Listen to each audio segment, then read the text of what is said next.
মন্ত্ৰী ডক্টৰ হিমন্ত বিশ্ব শৰ্মা ডাঙৰীয়াই উদ্যোগ বিভাগত এটা সংস্কাৰ আনি এটা নতুন পলিচি আৰম্ভ কৰিছিল। পলিচিখনৰ নাম হ'ল কাষ্টমাইজ পলিচি।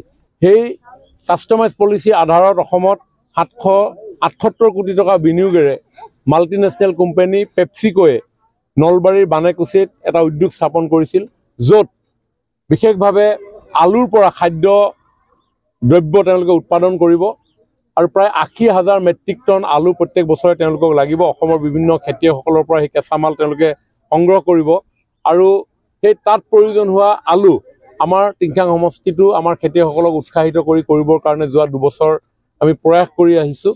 এইবাৰ আমি 50 টন আলুৰ বীজ ইতিমধ্যে খেতিয়কসকলক দিছোঁ আৰু ইতিমধ্যে আমাৰ প্ৰায় 200 টন আলু ইতিমধ্যে আমি পঠিয়াবলৈ সক্ষম হৈছে। আজিও আলু লোড হৈ আছে। মই এপাক খবৰ কৰিবলৈ আহিলোঁ, খেতিয়কসকলৰ লগত কথা বতৰা পাতিলোঁ আৰু আমাৰ যিহেতু টিংখাঙত যথেষ্ট ক্ষুদ্ৰ চাহ খেতিয়ক আছে, সেই ক্ষুদ্ৰ চাহ খেতিয়কসকলে সময়ে সময়ে কেতিয়াবা প্ৰাপ্য দৰ পাবৰ পৰা কেতিয়াবা অসুবিধাৰ সন্মুখীন হয়।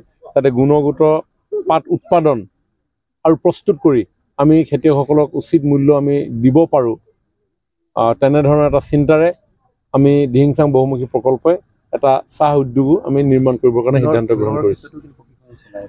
আপোনালোকে সকলোৱে জানে যে কিছুদিনৰ পূৰ্বে অসমত এডভান্টেজ আছাম 2.0 ইতিমধ্যে সম্পন্ন হৈ গৈছে। 2.0 কেইবাটাও ফ'কাছ ছেক্টৰ আছিল। সেই ফ'কাছ ছেক্টৰৰ ভিতৰত এটা অন্যতম গুৰুত্বপূৰ্ণ ফ'কাছ ছেক্টৰ ফ্লেভাৰ এণ্ড ফ্ৰেগনেন্স।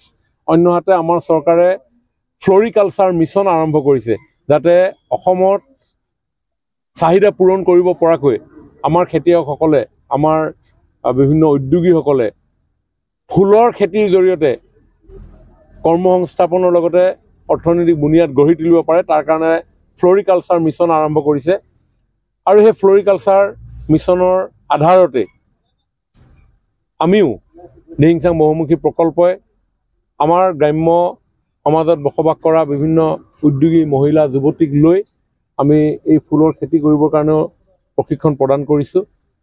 আশা ৰাখিম যদি ভাল ধৰণে ফুলৰ খেতি পৰ্যাপ্ত পৰিমাণৰ খেতি কৰিব পাৰে, নিশ্চিতভাৱে ফ্লেভাৰ এণ্ড ফ্ৰেগনেন্সৰ ক্ষেত্ৰতো আমি কিছু নতুন চিন্তা কৰিব পাৰিম।